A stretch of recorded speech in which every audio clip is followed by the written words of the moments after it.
नमस्कार मैत्रिणींनो, अन्नपूर्णा वर्ल्ड किचनमध्ये तुमचं मनापासून स्वागत आहे. तर आज आपण बनवणार आहोत पालकाची आटवण केलेली भाजी. तर इथे मी स्वच्छ पालकाची पाने धुवून घेतलेली आहेत.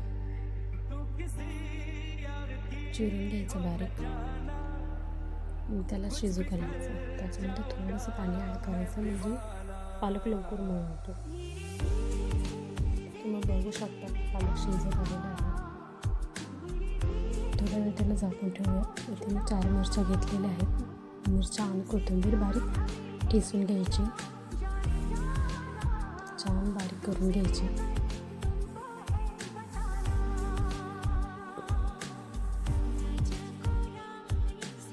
मिरच्या आणि कोथिंबीर कुटून घेते.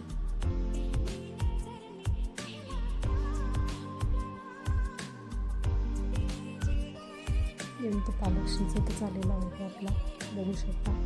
जवळपास पालक शिजलेलंच आहे. 10 मिनिटामध्ये पालक शिजतो.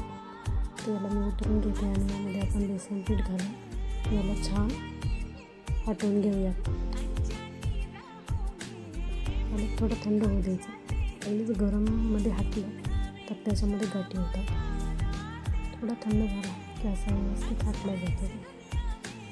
छान मिक्स करून घ्यायचं आहे. छान घातलेलं आहे. आता मी याला काढून घेते एका प्लेटमध्ये आणि याच कढईमध्ये आपल्याला फोडणी टाकायची आहे. त्याने तेल गरम केलेलं आहे. त्यामध्ये मी 1 चम्मच जिरे घालत आहे.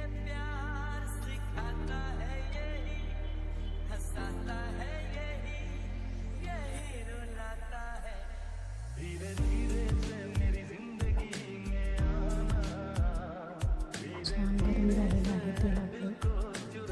आता यामध्ये ठेचून घेतलेल्या बारीक मिरच्या आणि कोथिंबीर घालायची. छान तळून घ्यायचं याला. त्यानंतर यामध्ये आपल्याला पालक घालायचा आहे आणि छान असं मिक्स करून घ्यायचं आहे. मिक्स झालं की यामध्ये आपण पाणी घालून घेऊया. तुम्हाला हवं थोडं पाणी घालायचं आहे. बेसन पीठ जसं आहे तसं पाणी घालायचं, बघू शकता.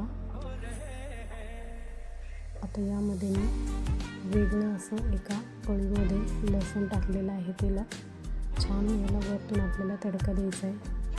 छान शिजलेलं आहे भाजी आपली. आता यामध्ये आपल्याला हे तेल टाकलेलं लसूण ॲड करायचं आहे. आपण यामध्ये अगोदर लसूण घातलेला नव्हता. ही वरतून फोडणी टाकलेली आहे. या फोडणीमुळे छान आणि खमंग भाजी लागते. बघू शकता आपला पालक तयार आहे. एकदा नक्की ट्राय करा.